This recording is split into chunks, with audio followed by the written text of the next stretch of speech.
c'est l'histoire d'un but. Un but qui va changer à jamais la vie des hommes qui composent le Paris Saint-Germain de cette saison 1995-96. Ce club ne sera plus jamais comme avant. On a pris cette Coupe d'Europe à fond dès le début et on s'est dit on va aller au bout. On atteint le Graal, nous, c'est ce qu'on recherche, c'est gagner une Coupe d'Europe, alors c'est la Coupe des Coupes. C'est ce qui manquait à ce club-là, à ce moment-là. Parce qu'on en a, c'est le terme, on en a chié, quoi. Mais bon, c'était notre année, moi je le sentais.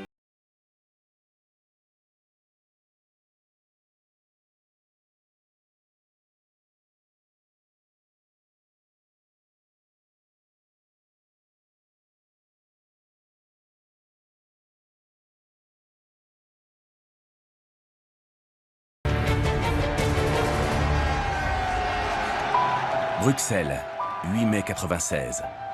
Le Paris Saint-Germain est sur le toit de l'Europe. Le club de la capitale remporte le plus beau trophée de son histoire. Mais que ce fut difficile. À Paris, rien ne se passe jamais comme ailleurs. Ce club n'est décidément pas comme les autres. Le PSG égale émotion. Le PSG égale passion. Le PSG égale impertinence. Le PSG, on est, j'aime bien ça, on est des enfants terribles.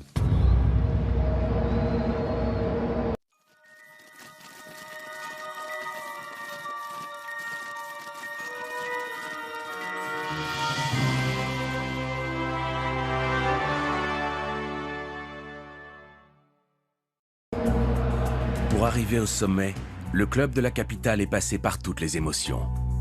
En ce début de saison 95-96, le PSG mise sur un groupe expérimenté, mené par un jeune entraîneur qui a le club dans la peau. Cet homme, c'est Luis Fernandez. Il a tout connu avec le Paris Saint-Germain. D'abord comme joueur, puis comme entraîneur. Le PSG, c'est un club que j'ai dans le cœur. C'est un club dans lequel j'ai grandi. C'est un club dans lequel j'ai fait ma formation. Je suis devenu capitaine, on a été premier titre. C'est pour ça que tu ne peux pas le trahir, ce club.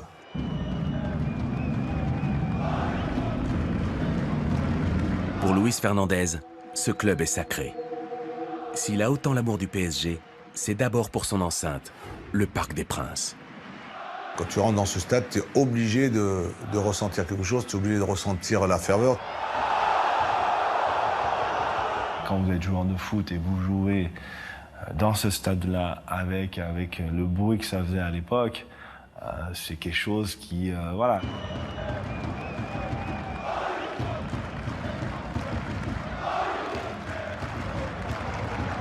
Quand j'étais jeune, je venais au Parc des Princes supporter l'équipe. Et là, d'avoir la chance de rentrer sur la pelouse et de jouer devant 50 000 personnes. Paris est magique. Le parc est magique.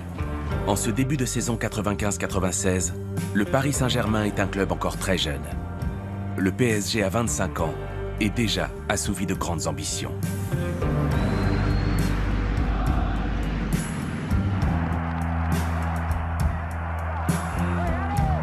Dès l'origine, alors qu'il n'a encore que quelques joueurs professionnels, le club de la capitale a plein d'ambitions et un entraîneur hors du commun, le meilleur Français en Coupe du Monde, Just Fontaine. Nous sommes le 4 juin 1974. Dans quelques heures, Paris doit jouer le match de la montée en première division. Si on monte, c'est le Parc des Princes avec 45 000 personnes. Et si on ne monte pas, Saint-Germain avec 1500 personnes. Alors c'est à vous de voir le problème. Si vous voulez jouer l'année prochaine en seconde division, vous me le dites de suite, je ne vous mets pas dans l'équipe. Et si vous voulez jouer en première division, vous le montrez sur le terrain, c'est tout. Le message du grand Just Fontaine est reçu. À peine 4 ans après sa naissance, Paris Saint-Germain est en première division. Paris Saint-Germain en première division, c'est fait. L'équipe de Just Fontaine, victorieuse 4-2, a pris sa place pour la première division. En 1978, le parc va connaître une histoire d'amour folle. Son premier prince. C'est l'ère du président Borelli. Personnage hors norme, il va définir l'ADN du Paris Saint-Germain. L'époque de Francis Borelli, elle a probablement défini la personnalité générale du PSG. Borelli, c'était des critères très esthétiques. Il fallait que les joueurs, ils jouent bien, il fallait qu'ils soient beaux. Il fallait qu'ils soient élégants. Donc il avait des critères parfois, on va prendre ce joueur, non attends, t'as vu comment il est habillé, là, son short tombe pas bien, il est pas beau. Si le club est aussi attachant, c'est parce que Francis Boli y a amené du panache, il y a amené du cœur. Avec lui, la ville gagne en 1986 le titre de champion de France, le premier depuis 50 ans, après celui du Racing. Mené par son capitaine Luis Fernandez, alors joueur emblématique de l'équipe, Paris entre dans la légende. Ce que le Paris Saint-Germain a vécu là, c'est, je dirais, la première pierre de son vécu, de son expérience pour la suite. C'était la fin de l'adolescence et le début de l'âge adulte. En 1991, après quelques années difficiles, Canal+ rachète le Paris Saint-Germain. Une époque flamboyante commence.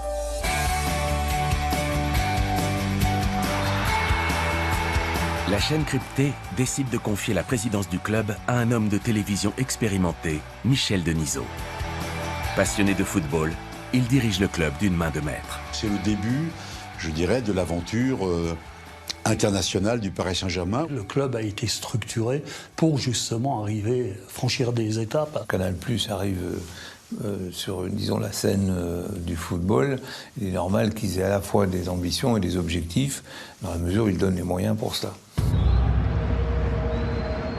Cette saison 95-96, le PSG, avec ses 5 nouvelles recrues, doit tout remporter. Il y a d'abord le défenseur central, Bruno Ngotti. Acheté à prix d'or à l'Olympique lyonnais, le jeune espoir du championnat de France possède une frappe lourde et surpuissante. Il est l'un des plus gros transferts de l'intersaison. Le PSG allait aux années 90, c'était vraiment le summum du football français. Quand j'ai eu la possibilité de signer au PSG, j'ai sauté sur l'occasion. Donc le PSG, ça pouvait pas se refuser. Il y a aussi l'avant-centre, Patrice Loco. Le meilleur buteur du championnat précédent rejoint le club de la capitale à l'été 95. Il y avait Paris Saint-Germain, il y avait Marseille qui était intéressé pour ma venue. Pour moi, je voulais jouer au Paris Saint-Germain parce que c'était un rêve d'enfant, mais aussi parce que Paris, à ce moment-là, était l'équipe phare du championnat et que l'équipe jouait la Coupe d'Europe chaque année. Le PSG enregistre aussi le retour du milieu défensif Laurent Fournier. Fort en gueule, il n'hésite pas à aller au contact pendant les matchs. Laurent Fournier s'est exilé à Bordeaux le temps d'une année. Son retour annonce la formation d'un bloc compact, armé pour affronter les grandes équipes du continent. Quand moi je reviens de Bordeaux, on me dit il ne faut pas faire comme l'année dernière, il faut gagner quelque chose, et quelque chose d'important. Donc ce qui était important, c'était la Coupe des Coupes. Mais la recrue star de l'été s'appelle Youri Djorkaeff. Son père Jean, dit Tchouki Djorkaeff, a été un grand joueur et le capitaine du Paris Saint-Germain dans les années 70. Chez les Djorkaeff, on a le PSG dans le sang.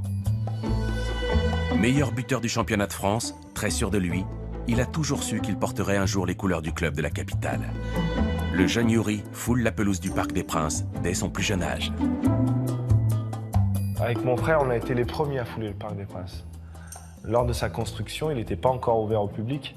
Mon père avait été convié à une visite en étant membre de l'équipe de France, membre du Paris Saint-Germain. On a chopé un ballon et on est parti sur la pelouse. Et il y a un journaliste qui a immortalisé cette photo-là et qui a sorti la photo les princes du parc. Plus tard, le prince du parc deviendra le Snake. Djorkaeff driblait ses adversaires comme un serpent se faufile entre les pierres. Jeune loup du championnat, Youri Djorkaeff est un compétiteur hors norme. Il a faim de titre. Je me souviendrai toujours de cette discussion que j'ai eue avec le président Michel Denisot et avec Luis Fernandez avant. J'ai envie de leur demander clairement quels étaient les objectifs du club. Donc ils m'ont dit champion, la coupe et aller le plus loin possible en Coupe d'Europe. Et donc moi je lui ai dit non, c'est pas aller le plus loin possible en Coupe d'Europe, c'est gagner la Coupe d'Europe. Et je crois que voilà, l'équipe doit être montée et doit être faite pour cette coupe-là. Cette saison, le Paris Saint-Germain dispute la Coupe d'Europe des vainqueurs de coupe. À l'époque, elle rassemble les vainqueurs des coupes nationales. Ces 3 dernières années, le PSG s'est arrêté aux portes de la finale. Dans les années 90, il est encore très rare qu'un club français atteigne les demi-finales. Le club de la capitale a été à chaque fois éliminé par des ténors du continent. D'abord, par la Juventus de Turin en Coupe de l'UEFA. Le PSG est privé d'Europe après sa défaite hier soir contre la Juventus de Turin au Parc des Princes. Et en 94, le PSG est éliminé par les Anglais d'Arsenal en Coupe des Coupes. En 95, il tombe en Ligue des Champions contre le grand Milan AC. Le rêve européen est fini pour le Paris Saint-Germain. Les Milanais étaient bien trop forts hier soir. Mais après ses 3 éliminations d'affilée en demi-finale de Coupe d'Europe, le club de la capitale veut cette fois aller au bout.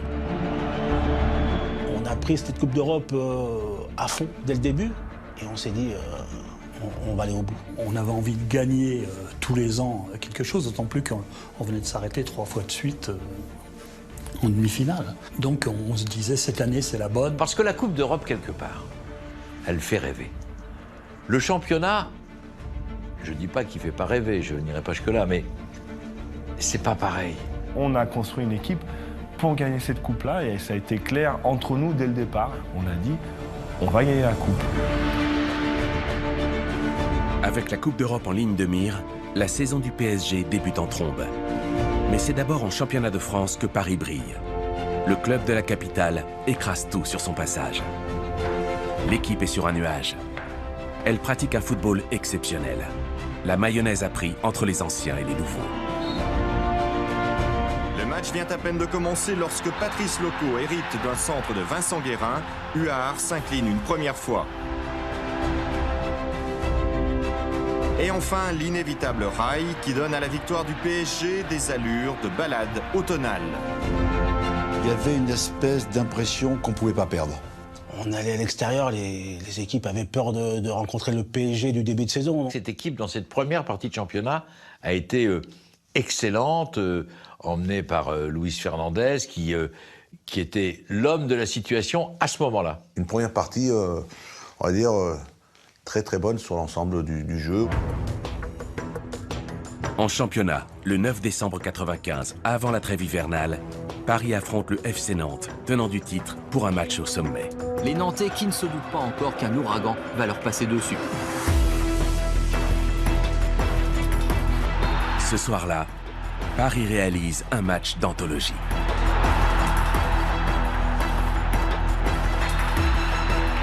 Oui, le PSG est depuis 2 mois un rouleau compresseur auquel personne ne résiste, pas même le champion de France en titre. Quand on gagne 5-0 contre Nantes, on n'a qu'à penser à essayer de bien se préparer pour la deuxième partie. Vous pensez que ça va rouler tout seul, que personne ne vous rattrapera puisque vous avez assez de points d'avance? Maintenant, on sait toujours que dans le football, tout peut aller très très vite et que des périodes dorées comme ça se cachent souvent des périodes un peu plus difficiles. On se demandait quand allait arriver le hic. Et il est arrivé après la trêve. Mais personne au club ne se doutait qu'après la belle série de cette première partie de saison, l'orage couvait. Le sport, c'est pas une courbe linéaire. Il ne suffit pas de faire des bons entraînements, d'avoir de grands joueurs, pour que d'une façon arithmétique, les points arrivent. Il y a des moments difficiles. En ce début d'année 96, le PSG ne gagne plus et s'enfonce en championnat. Bientôt, ses poursuivants le rejoignent au classement. Quand vous perdez un match, vous dites c'est pas grave, il va en avoir un autre. Et le deuxième, ça va pas. Puis le troisième, et vous êtes dans une série extrêmement négative et la confiance, vous la perdez. La machine s'enraille. Et quand elle s'enraille, c'est difficile de repartir. Le doute s'installe en vous. Vous prenez plus de risques. Et c'est ce qui s'est passé. Mais il y a un match en particulier qui va laisser des traces et marquer cette deuxième partie de championnat. Ce 11 février 1996, au Parc des Princes, Paris Saint-Germain affronte Montpellier, timide 8e du championnat. Le public commence à lâcher le Paris Saint-Germain. Là, ça a été un des tournants, je veux dire, de cette chute, entre guillemets, du Paris Saint-Germain. C'est le fameux match de Montpellier. On passe carrément à l'actualité sportive maintenant avec une sacrée surprise hier soir au Parc des Princes. Le Paris Saint-Germain, leader du championnat de France de football, a pris une drôle de claque. Jusqu'à la 77e minute, Paris mène 2-0 lorsque l'invraisemblable se produit. Pendant 4 minutes, le PSG sort du match. Montpellier en profite pour inscrire 3 buts. Le Parc est abasourdi. C'est des matchs qui marquent, parce que quand tu gagnes 2-0 au Parc et que tu perds 3-2 à la fin, c'est pas possible. tout vous dire, je ne me l'explique pas encore aujourd'hui. Que je pensais que c'était un accident, et ça a été plus qu'un accident. On n'arrivait pas à toucher le ballon, on n'arrivait pas à marquer un joueur, on n'arrivait pas à se mettre dans le match. Et ce qui devait arriver arriva. On en a pris un, on en a pris deux, et on n'a pas eu...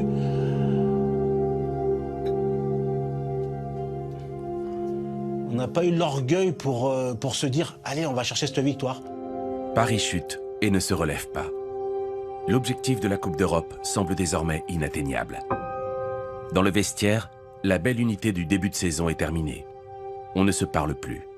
Mais surtout, entre l'entraîneur et certains joueurs, le torchon brûle. On n'avait pas la stabilité qu'il fallait dans notre environnement pour gagner tous nos matchs de championnat. Les joueurs commencent là à s'apercevoir qu'il y a pagaille et qu'il faut réagir au plus vite. On était devenu une équipe de coups. Je pense que c'est beaucoup lié à la personnalité de l'entraîneur. Il croit qu'il est le patron. En fait, il est le patron quand ça marche, mais quand ça va mal, il est moins présent. Il ne sait pas encore gérer les mauvais moments d'un club. La difficulté de Fernandez a été un entraîneur très esseulé au Paris Saint-Germain. Il avait presque des rapports amoureux avec ses joueurs et ça s'est transformé comme une déception amoureuse. Et c'est ce qui va faire qu'on va arriver dans cette deuxième partie où il y a une ambiance qui n'est pas bonne, qui va s'instaurer, qui va se créer au sein du groupe. La relation avec Louis a été... Elle est particulière. Elle peut être douloureuse par moments, mais en tout cas, la chose qu'on ne peut pas lui reprocher à Louis, c'est que c'est un passionné. Luis Fernandez est omniprésent. À la fois entraîneur, mais encore un peu joueur. Nerveux, tendu, Luis vit par et pour le football. Il veut tout faire, tout régenter. Et cette passion, il nous l'a amenée, il nous l'a transmise, mais à un moment, elle devient usante. Usante, tout le temps, à faire les jeux, l'entraînement, à faire des petits ponts, à chambrer, parce que c'est dans sa personnalité. C'est sa façon de faire, et puis nous, même nos entraînements, il veut toujours participer aux jeux, il était toujours avec tous, les entraînements ne s'arrêtaient pas quand il était dans une équipe et son équipe, elle ne gagnait pas, donc ça ne s'arrêtait pas. J'ai toujours été un compétiteur, je voulais toujours gagner tout. Même aux entraînements, quand je jouais avec eux, je voulais gagner des petits jeux, je veux toujours gagner, parce que pour gagner, il te faut avoir cette attitude, il faut avoir ce comportement, il faut être compétiteur. Si tu es compétiteur à l'entraînement, tu es compétiteur en match.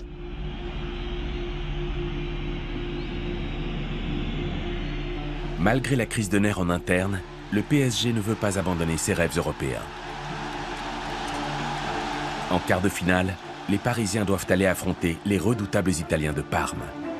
Ces derniers viennent de remporter 2 trophées européens en 3 ans. Les Parisiens, convalescents après quelques matchs difficiles en championnat de France, n'auront pas la partie facile ce soir face à des Parmesans qui restent l'une des meilleures équipes du Calcio. C'est vrai que les équipes françaises avaient toujours du mal contre les équipes italiennes parce que c'était un jeu qu'on connaissait moins. On se sentait peut-être inférieur à ce genre d'équipe. À cette époque-là, les Italiens ils nous font chier toujours. On sait, on joue les Italiens, ils sont pénibles à jouer, ils ne se livrent pas, ils sont toujours plus mauvais que nous, mais se qualifient toujours. En Italie, au match aller, Paris s'incline 1-0. Mais surtout, le meneur de jeu du PSG, Youri Djorkaeff, se blesse sur le terrain de Parme. Il sera absent pour plusieurs semaines. Le match retour s'annonce difficile. Un joueur va alors se distinguer, le Brésilien Rai. Je sentais que l'équipe, ça a beaucoup appuyé sur ma performance et ce que je pouvais apporter à ce match-là. Champion du monde et capitaine de la Seleção, le Brésilien réalise l'une de ses meilleures saisons avec le Paris Saint-Germain.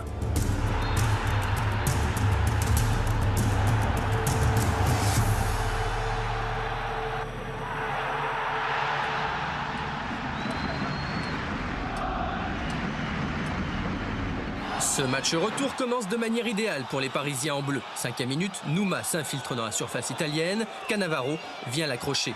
L'arbitre suédois siffle penalty, Rai se charge de la sanction.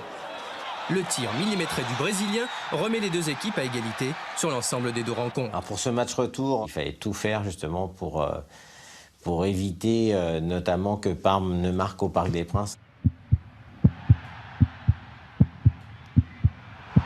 Au retour, je prends un but con.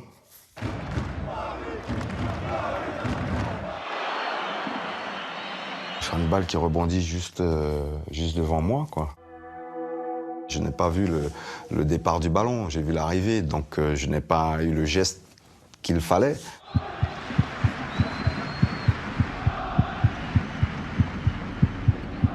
Tout d'un coup, c'est vrai que pour nous, sur le terrain, tout s'écroule. Nouveau rebondissement 10 minutes plus tard, avec l'aide d'un défenseur, Raï trouve Loco qui relance le Paris Saint-Germain.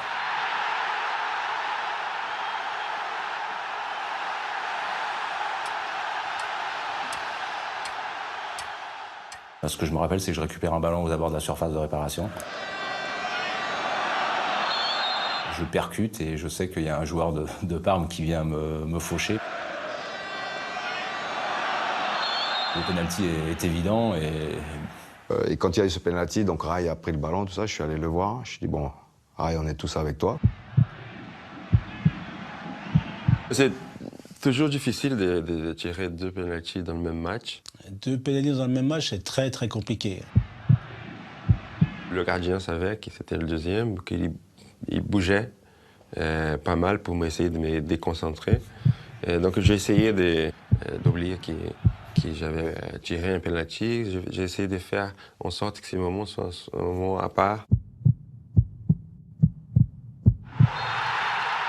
3-1. Pour le moment, Paris est qualifié, mais il reste 20 minutes à tenir. Un seul but italien condamnerait les Français. 85e minute, la défense du PSG cruellement absente. Bernard Lama a évité le pire. Les dernières secondes sont interminables. L'arbitre fait jouer plusieurs minutes au-delà du temps réglementaire.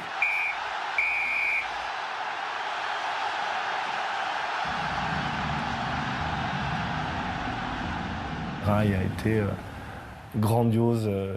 Pas que Raï, mais lui en particulier, toute l'équipe a été très forte. Tactiquement, on a été meilleur que les Italiens, ce qui est très rare. Après ce match-là, on s'est dit que l'objectif était à 2 marches, quoi. Après avoir éliminé Parme, le PSG affronte en demi-finale les Espagnols du Deportivo La Corogne ce 4 avril 1996. Emmené par le Brésilien Bebeto, champion du monde et buteur prolifique, l'équipe de la Galice est en pleine ascension. La Corogne, c'était un gros match. C'était un gros match. En face, il y avait Bebeto. Il y avait de très très bons joueurs. La Corogne était en train de grimper. C'était une bonne équipe, la Corogne. C'est un peu le Barça ou le Real de cette époque qui dominait le championnat, qui était une des meilleures équipes du championnat espagnol. Pour espérer battre la Corogne, le Paris Saint-Germain compte sur son attaquant star, Youri Djorkaeff. Toujours blessé,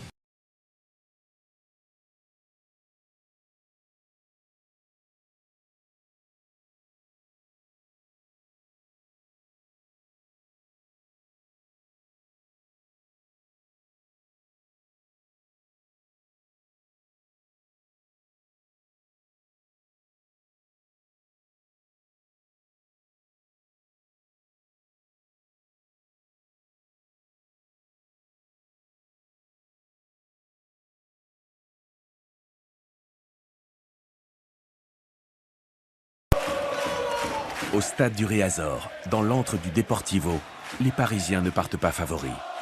Les supporters espagnols se voient déjà en finale. Paris subit et manque d'encaisser un but.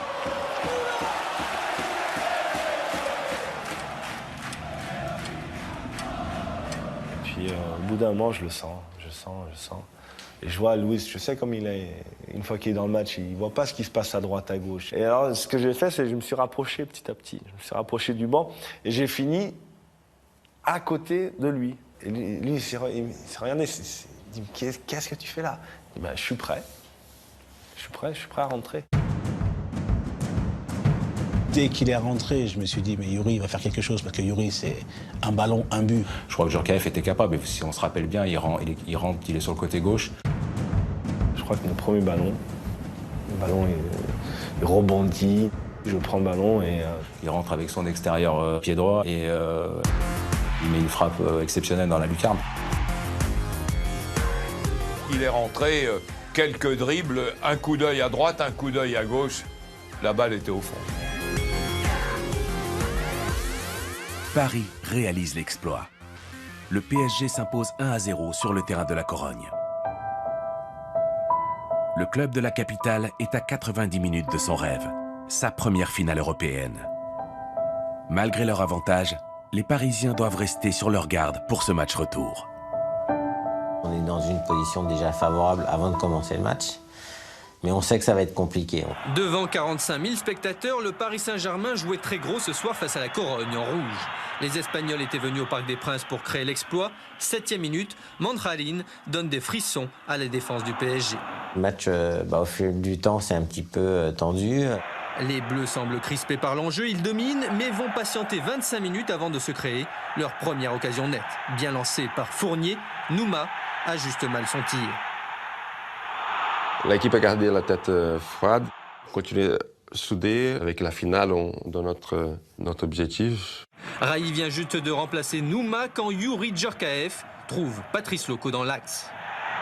D'un tir appuyé, Loco inscrit le but de la délivrance. Pour moi, c'est vrai que c'est la délivrance parce que ça y est, on a encore passé un autre tour contre une grosse équipe. Mais c'était une suite logique. Donc pour moi, il n'y avait pas de... C'était logique qu'on arrive en finale. Le PSG est au paradis. Prochain adversaire en finale, les Autrichiens du Rapid Vienne. Mais en coulisses, entre la direction et Luis Fernandez, rien ne va plus depuis de longs mois.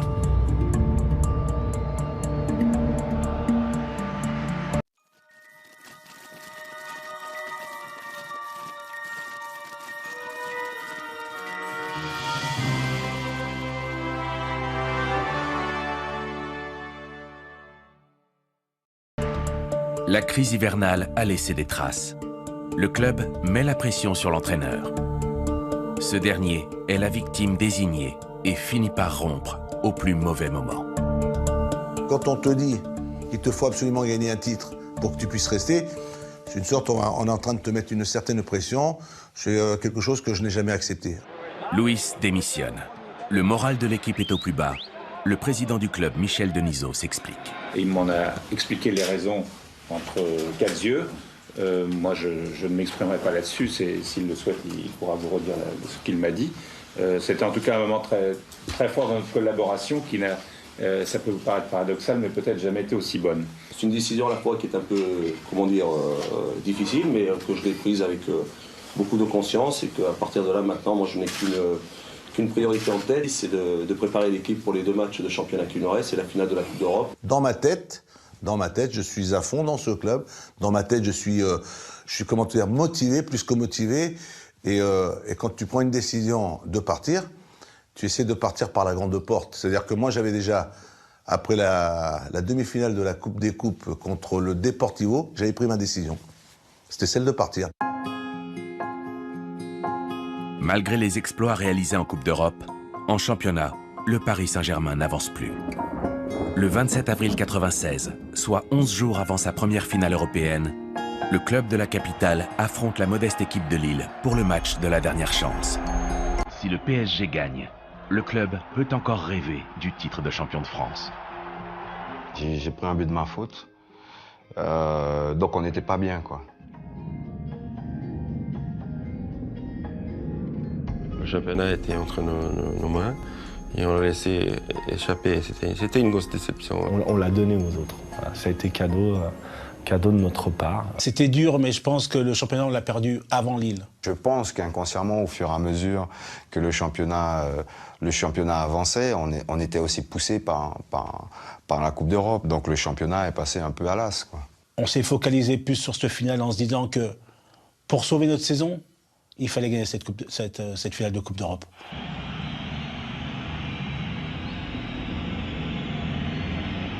Quelque chose n'allait pas, mais on le sentait. Si on continuait comme ça, on allait se planter. Mais c'est dans ces conditions-là qu'on prépare une finale de Coupe d'Europe, quoi. En venant de perdre un championnat, en n'ayant pas le dialogue avec l'entraîneur. C'est un peu tendu, voilà, la vérité, c'est un peu tendu. Pour préparer la finale, Michel Denisot décide d'une mise au vert à Hendaye, une station balnéaire du Pays Basque. Et avec la complicité de certains joueurs, le malicieux président du PSG a concocté une petite surprise pour son équipe. Michel Denisot m'appelle en me disant « Yannick, j'ai un truc à te proposer. on va partir en stage à la finale, est-ce que ça te dirait de venir? Puis je dis ok, puis je raccroche. Et puis je me retourne, je dis mais merde, je viens d'arriver en vacances avec ma femme et mes gosses. Je vais les planter là, et je les ai plantés. Yannick Noah a une aura de vainqueur. Il gagne Roland-Garros en 83 et mène l'équipe de France de Coupe Davis à sa première victoire depuis près de 60 ans. En avril 96, les dirigeants du PSG confient à Yannick Noah la mission de préparateur mental de l'équipe. Un choix qui ne laisse personne de marbre. C'est vrai que nous, en voyant arriver Yannick, enfin moi j'étais très content. On a senti que, bien sûr, Louis s'était perturbé, oui. On vient un peu marcher sur ses plates-bandes. J'ai bien prévenu que s'il rentrait on va dire, dans le domaine de l'entraîneur, dans la préparation ou dans les causeries, là, à ce moment-là, je quittais le stage. Louis l'a très mal pris, mais il a été très intelligent. Il pense au club avant tout. Et il est assez malin pour se dire, finalement, je mets mon orgueil dans ma poche, et si, avec l'apport de Yannick, ça décontracte un petit peu tout le monde, et qu'on réussit à gagner la Coupe d'Europe, honnêtement, on oubliera que Yannick Noah était là, et on dira Luis Fernandez, le premier entraîneur français à avoir gagné une Coupe d'Europe.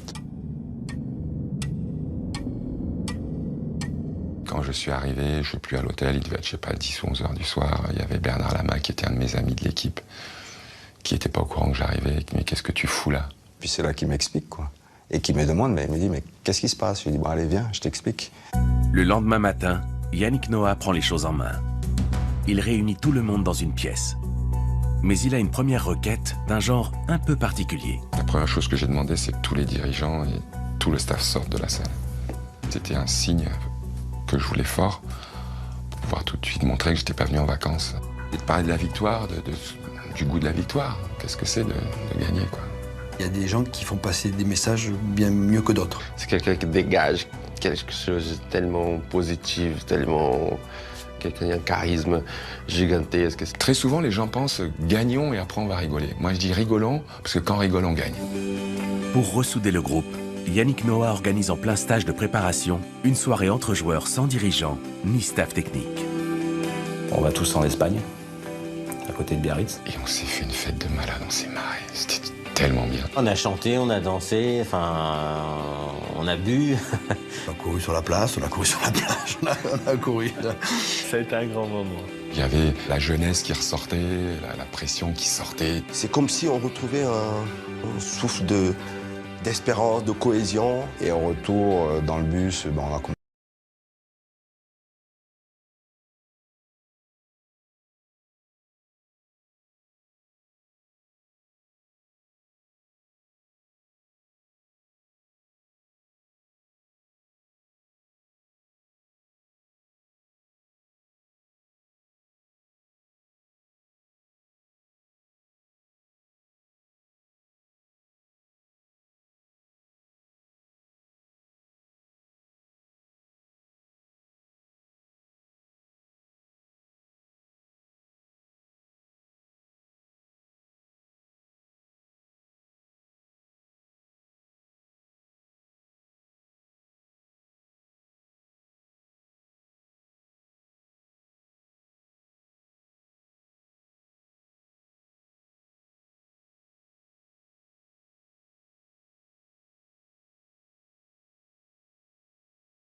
De déconner un peu ensemble, on s'est dit, allez, 3h30, ça le fait, quoi. Dans le bus, on est tendu. On est tendu parce qu'on sait qu'on joue quelque chose de...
Il n'y a pas besoin de sortir des grands mots ou des grandes phrases. On parle de l'équipe adverse, les joueurs un par un, et puis il arrive sur un des joueurs majeurs, qui s'appelait Kubauer. C'était le numéro 10 qui était excellent, qui avait un pied gauche redoutable. Et je me souviens toujours de Louis qui l'entoure là, avec un marqueur. Il dit faites attention à lui parce que c'est le métropole de l'équipe. Sur le coup, on se regarde tous. Métropole, je voulais dire le métronome de l'équipe. Donc après, on se met à éclater de rire. Ouais, tout le monde a rigolé, même lui, et c'est ça qui est bon. Voilà.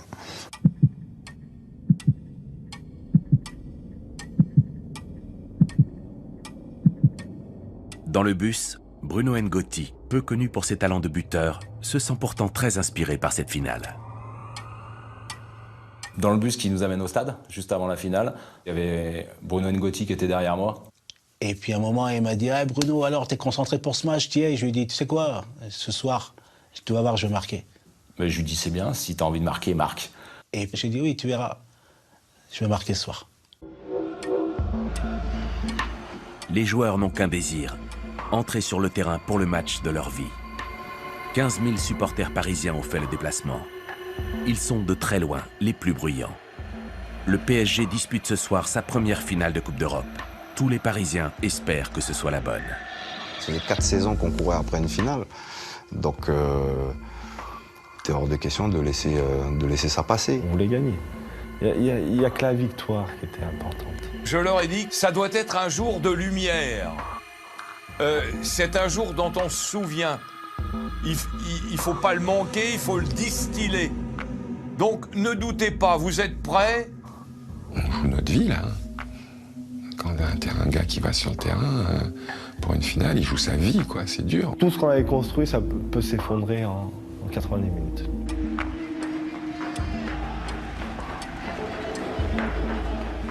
Écouter le bruit des crampons sur le carrelage, oui, ça m'imprègne, ça me motive, exactement. Oui. Donc, oui, vous entendez du bruit, mais vous êtes dans le couloir, vous n'êtes pas encore sorti dans l'arène. À la seconde où les mecs rentrent sur le terrain, t'as la trouille. Hein. Et effectivement, avec l'entrée des joueurs sur la pelouse.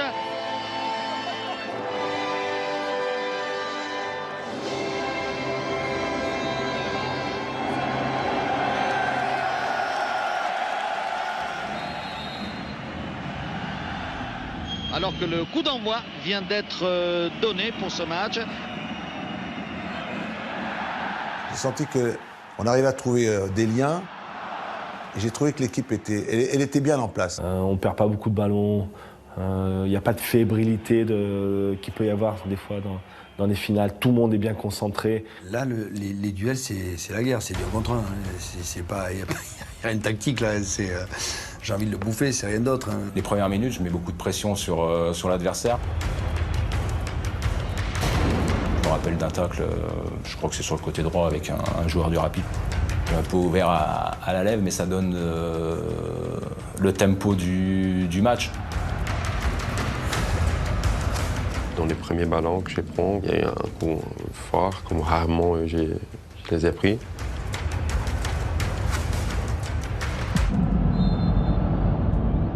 Ça me fait très mal.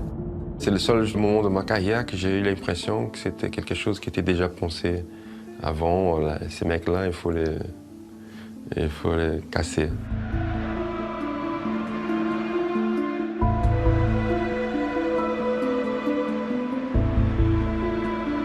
Là, il y a un pépin, c'est Kraï, je vois qu'il va sortir. On voit un joueur comme Raï sortir, on se dit que ça va être encore plus dur. Raï, c'était le joueur, un de nos joueurs importants. Personnellement, je me dis c'est fini. Et puis je me reprends tout de suite et je me dis, c'est pas grave. Ça change rien. On est dans le match, on est bien. Donc on est encore plus concentré parce que il faut que chacun d'entre nous en donne un peu plus.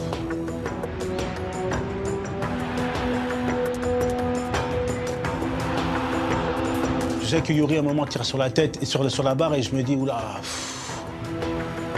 Il n'y a pas de dépit de dire, ah putain, elle n'est pas rentrée ou... Non, je savais à un moment donné, ça allait rentrer. On prend le dessus, c'est bien, mais il serait peut-être temps quand même qu'on fasse la différence. Elle n'arrivait pas, cette délivrance en quelque sorte.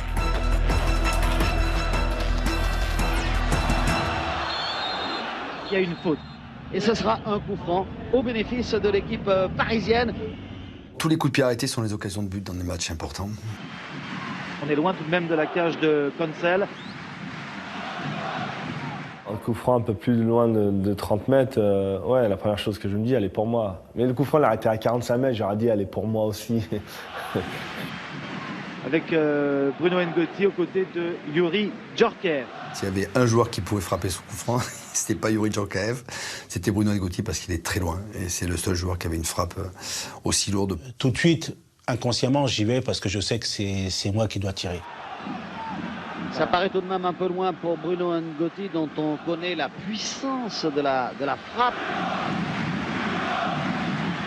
N'Goti et Djorkaeff sont en train de discuter. Youri a des envies de la tirer, donc commence à me dire Bruno, tu la sens, Youri, tu la sens. Donc on a un petit dialogue comme ça qui se dit vas-y, c'est qui, c'est moi, c'est lui, c'est moi. Il dit non mais là c'est un peu loin pour toi Youri. Non, je t'assure, elle est pour moi. À cette distance, c'est Bruno. C'est Bruno qui doit le tirer. C'est pour ça que je n'ai cessé de l'appeler. Prends tes responsabilités. Je disais même à Youri, fais tirer Bruno. Louis aime à croire que c'est lui du banc de touche qui criait Bruno, tirez, mais personne n'entendait. Personne n'entendait. Du coup, je dis à Youri, écoute Youri, c'est bon, laisse-la moi. Dès qu'elle l'a moi, tu vas voir, je vais te la mettre au bout. Je prends 3-4 pattes d'élan. J'essaie de frapper le plus fort possible et de viser la cage. N'Goti va frapper quand même de loin, très fort, et but fantastique là de Bruno N'Goti. Un coup franc à 40-45 mètres. Bruno N'Goti a pris sa chance et vient de donner l'avantage à l'équipe parisienne. Quand on voit une force musculaire comme Bruno taper dans la balle, si la balle n'est pas déchiquetée, en face, elle pénètre comme un obus. Je vois que le gardien ne peut pas l'avoir. Avant qu'elle rentre, je commence déjà à courir parce que je sais qu'elle va rentrer. Je pars en courant, je m'arrête pas, je vois les mecs derrière moi, je pars vers la tribune, je lève les bras et je vois tous les gens courir vers moi, c'est extraordinaire. C'est l'orgasme. Le coup franc d'N'Goti, vous ne pouvez pas rêver plus beau. Quand il marque, je pense que j'ai roulé une pelle à Moutier. Là, ça a été un soulagement, une délivrance. C'est une libération, mais il y a 1 heure de jeu derrière encore, quoi. À la mi-temps, le PSG mène 1-0. Dans les vestiaires, Luis Fernandez demande à son équipe de ne rien lâcher. Mais s'ils veulent se mettre à l'abri, les Parisiens doivent à tout prix marquer un deuxième but. Il faut absolument marquer un deuxième but pour se mettre à l'abri, mais on n'arrive pas à le faire. Plus ça approchait de la fin du match, et plus elle a tendu. À ce moment-là, on ne gagne plus les duels. Et c'est là où on est en danger. Le PSG commence à souffrir. Le gardien Bernard Lama est mis plusieurs fois à l'épreuve. Les Autrichiens se montrent de plus en plus dangereux. Quand vous ne mettez pas des occasions pour vous mettre à l'abri, il y a du doute. Le fait de ne pas marquer ce deuxième but a permis au Rapide de Vienne d'y croire un peu. Ils ont pris un peu le dessus, donc on s'est dit, on fait quoi? On défend plus bas, donc on savait plus quoi faire.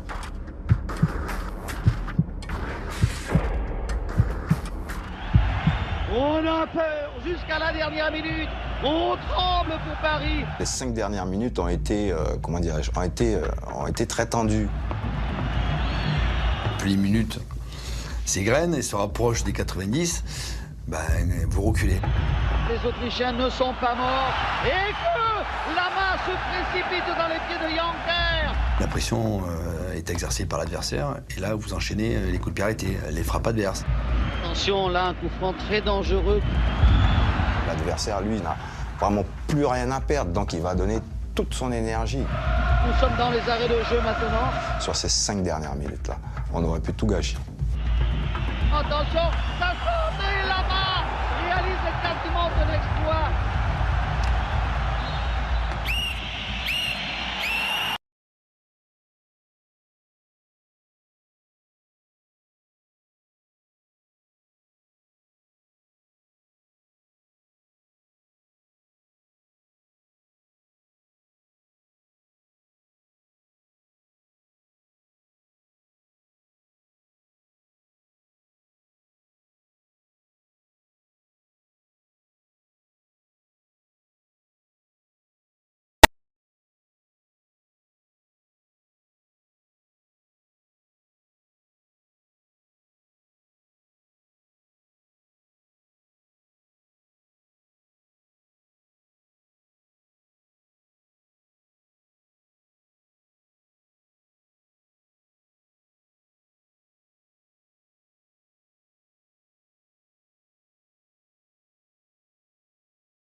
Et on est allé faire la fête à Canal, il y avait un orchestre, il y avait tout. On avait pu faire venir tous nos copains, toute notre famille, il y avait un monde, c'était incroyable. On est rentré, il était très tard. Très tard, je crois que j'ai débarqué à la maison, il devait être 6 heures, je pense, à la maison. Et Laurent Fournier a eu une idée, je ne sais pas si elle est géniale, mais il a dit, puisqu'on va à l'Élysée, on ne va pas y aller comme ça, on va y aller avec des cheveux teintés. Blazer et cheveux verts, autographes et sourires, ce sera comme ça toute la journée. Ils ont la tête dans les étoiles et ce sont les princes du jour.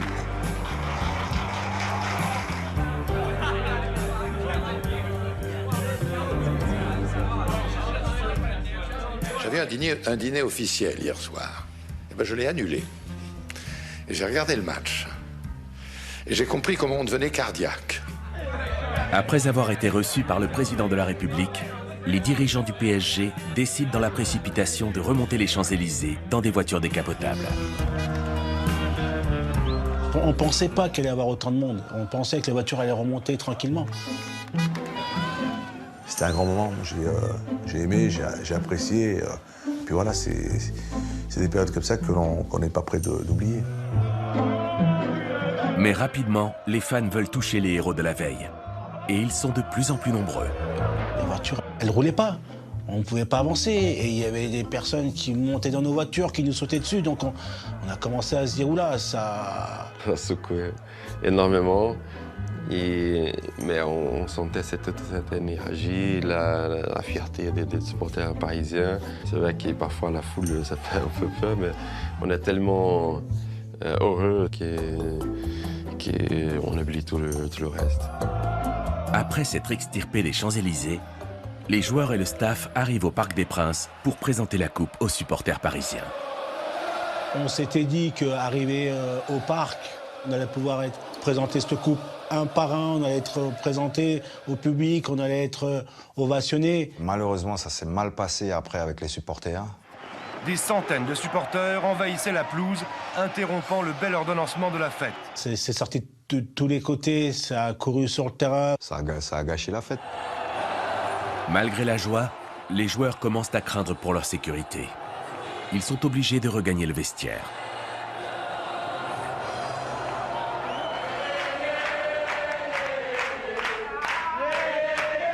Yannick Noah a décidé de venir en famille avec son fils Joachim, le futur champion de basket américain. Et vraiment le souvenir marquant que j'ai de ce moment-là, c'est Joachim Noah, le fils de Yannick, qui était là donc, le lendemain avec nous, au vestiaire. Le gamin, il avait 2 boîtes de coca, il tapait dessus et il chantait.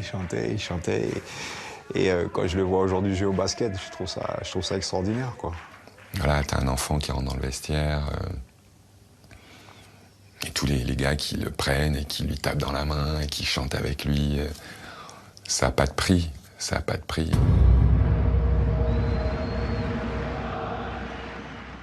Je fais partie de l'histoire du PSG. J'en fais partie. Et je ne suis pas le seul.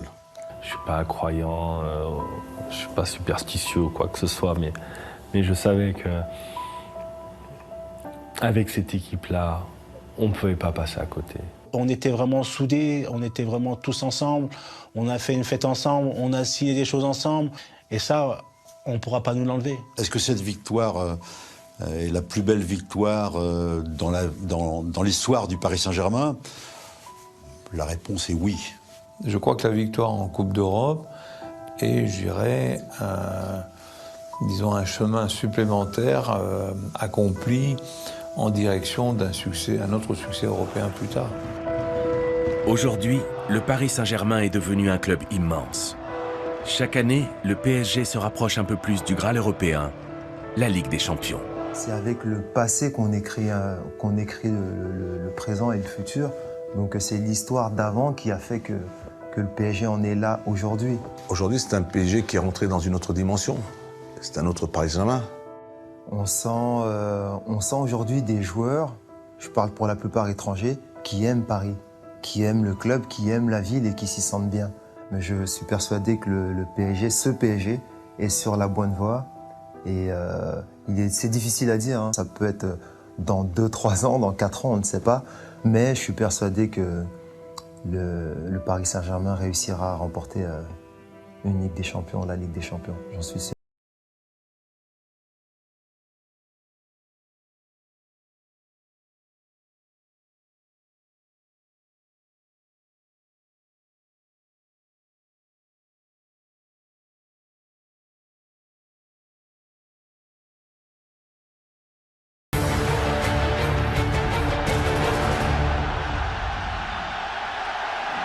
I got carbona, boya zaname.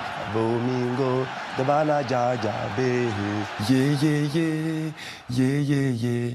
Yeah, yeah, yeah, yeah, yeah.